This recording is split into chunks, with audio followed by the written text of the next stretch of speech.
السلام علیکم ورحمۃ اللہ وبرکاتہ۔ اعوذ باللہ من الشیطان الرجیم،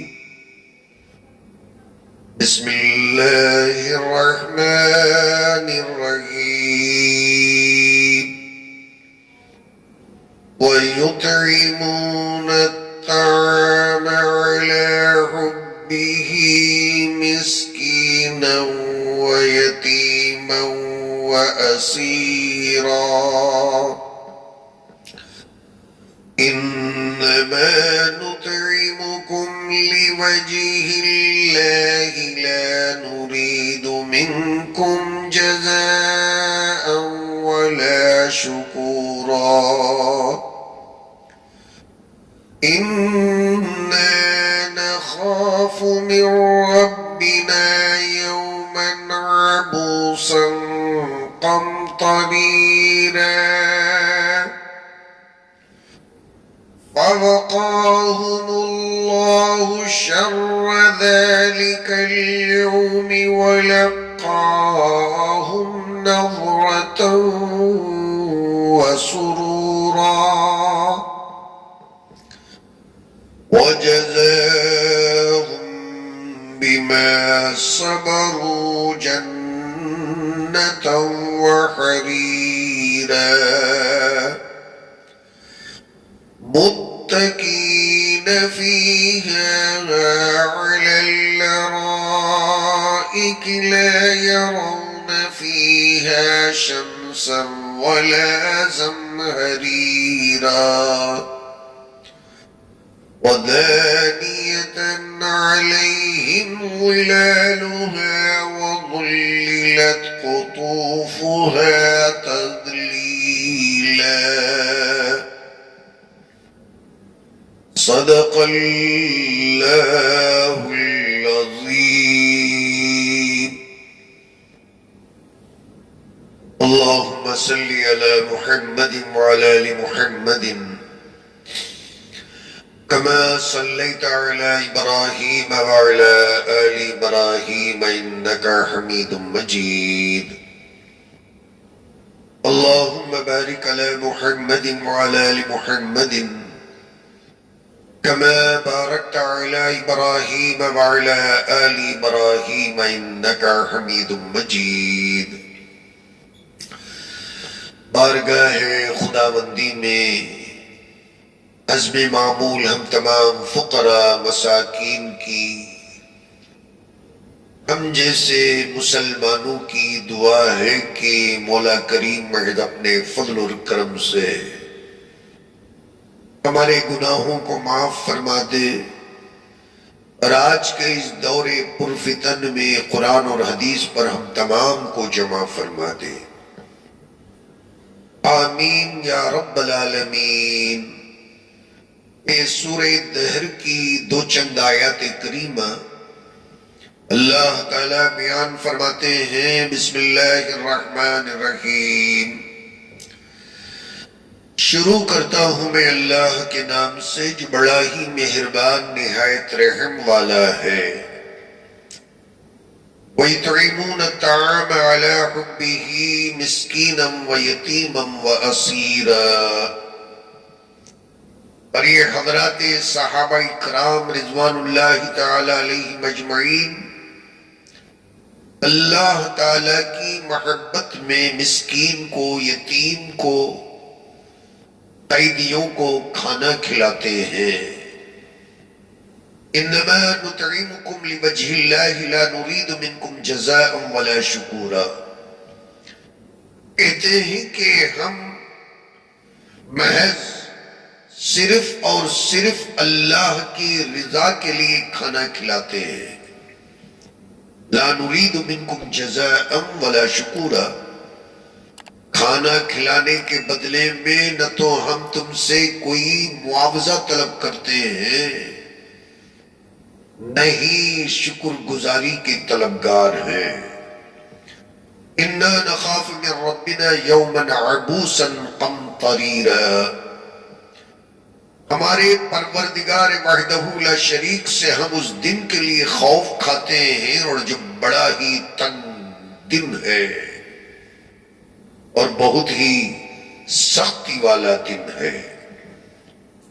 فوقاهم اللہ شر ذلك اليوم ولقاهم نظرة وسرورا۔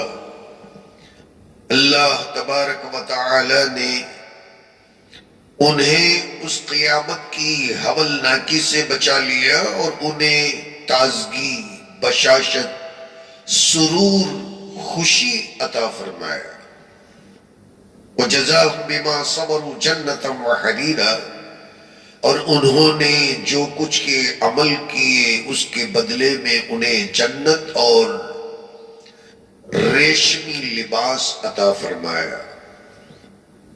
متکئین فیہا علی الارائک، یہ جنتی اللہ کے نیکوکار بندے جنت کے اندر تختوں پر تکیے لگائے بیٹھے ہوں گے۔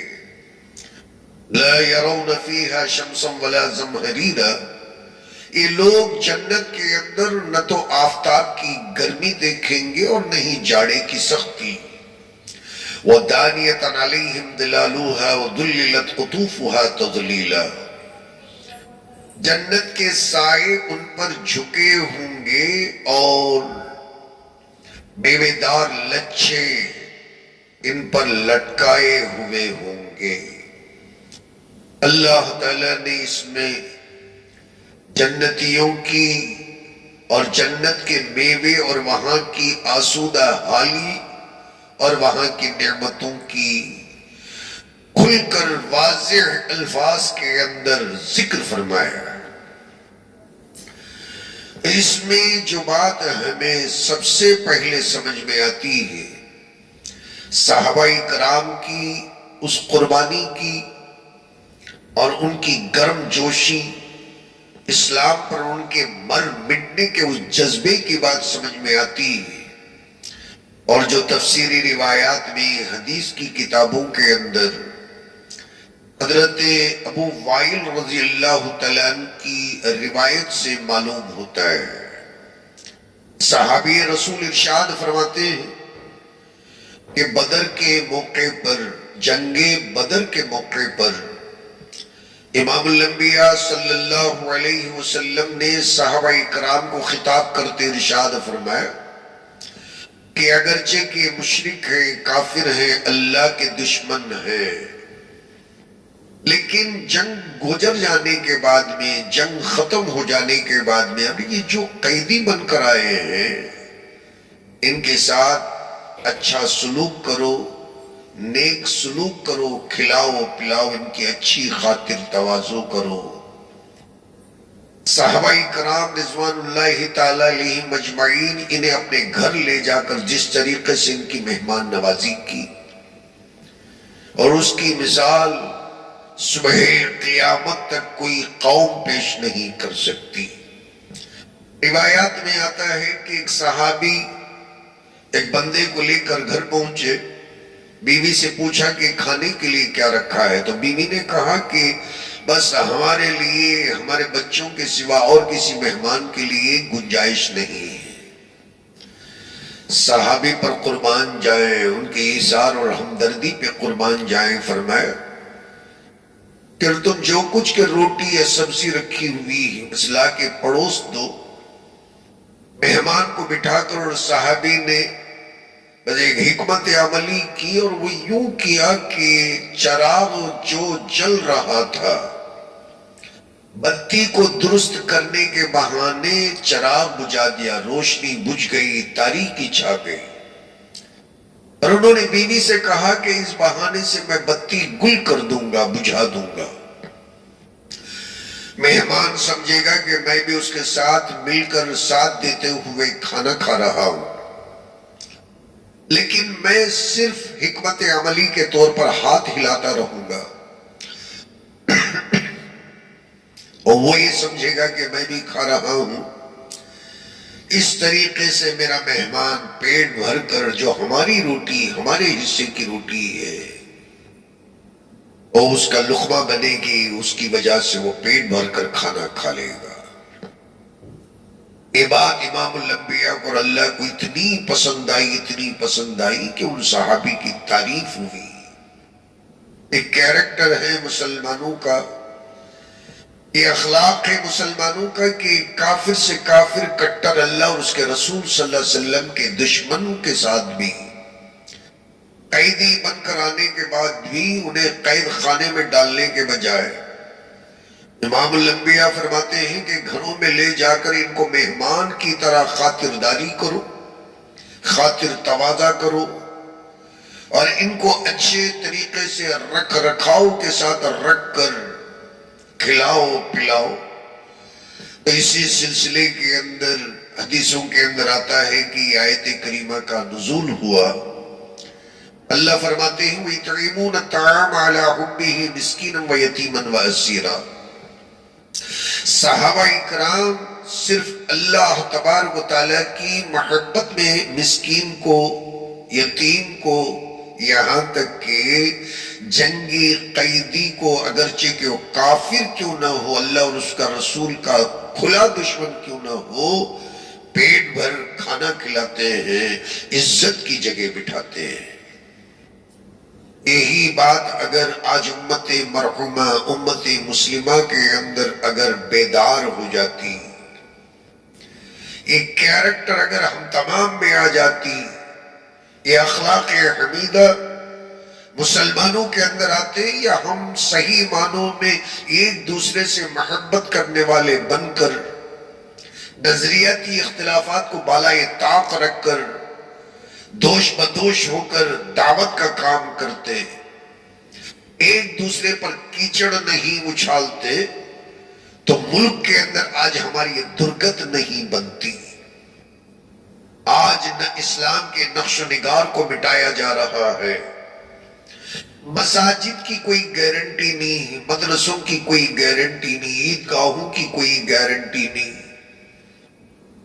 اتنا جو طاقت و تاراج کیا جا رہا ہے، تہس اور نہس کیا جا رہا ہے، اسلام کو مٹانے پہ دشمن تل گیا ہے، اڑ گیا ہے۔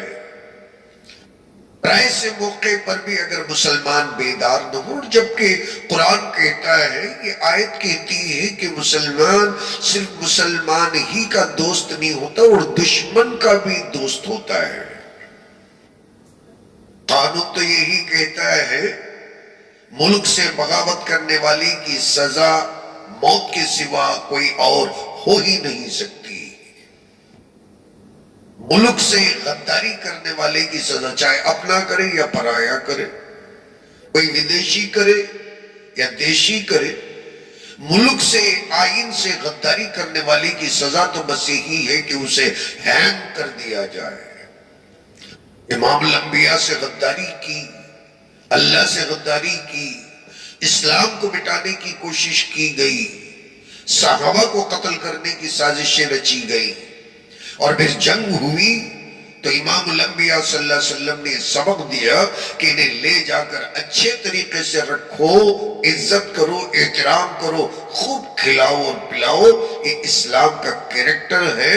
امام الانبیاء ارشاد فرماتے ہیں انما بعثت لاتمم مکارم الاخلاق، میں اخلاق کو مکمل طریقے سے پورے عالم کے اندر پھیلانے کے لیے نبی بنا کر بھیجا گیا، مکمل طریقے سے میں اس پر اتمام حجت بن جاؤں، فل سٹاپ لگا دوں کہ اخلاق کونے کونے کے اندر بارش کے قطروں کی طرح نازل ہو جائے، ہواؤں کی طرح ہر گھر کے اندر داخل ہو جائے۔ بس اسی لیے مجھے اللہ نے نبی بنا کر بھیجا ہے۔ مسلمان خود آج مسلمان کا نہیں رہا، اسی لیے اللہ تعالیٰ نے، میں بار بار کہتا ہوں، فرعون کو مسلط کر دیا ہے، حجاج بن یوسف ثقفی کو مسلط کر دیا ہے، ابو جہل کو مسلط کر دیا ہے، ابو لہب کو مسلط کر دیا ہے، اور اللہ فرماتے ہیں احسب الناس ان یترکوا ان یقولوا آمنا وهم لا یفتنون، کلمہ پڑھ کر اور جو تم بیٹھ گئے ہو یہ نہ سمجھ لو کہ اللہ تمہیں ٹچ بھی نہیں کرے گا۔ اللہ جان لینا چاہتا ہے کہ اور تم میں امام الانبیاء کی نوکری کرنے والا، اللہ کی غلامی کرنے والا کون ہے؟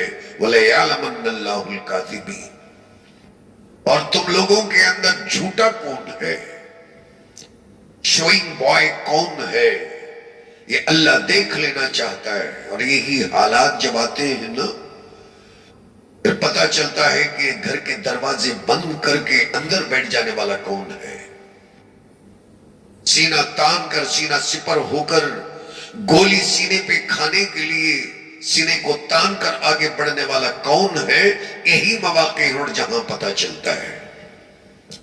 صحابہ کرام قیامت سے ڈرتے ہیں، اللہ سے ڈرتے ہیں، پھر اللہ ان سے وعدے کرتے ہیں فَوَقَاهُمُ اللَّهُ شَرَّ ذَلِكَ الْيَوْمِ وَلَقَّاهُمْ نَظْرَةً وَسُرُورًا۔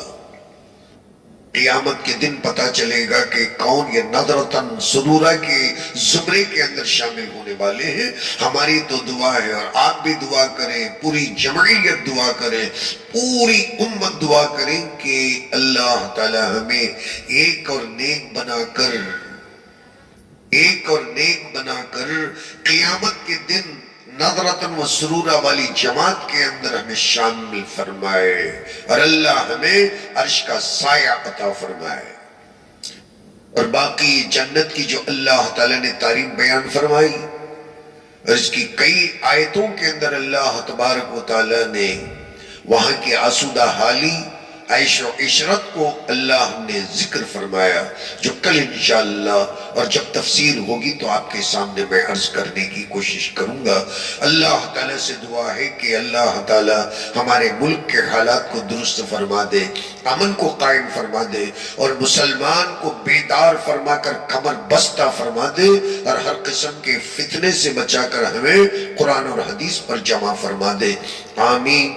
وآخر الدعوانا ان الحمد للہ رب العالمین۔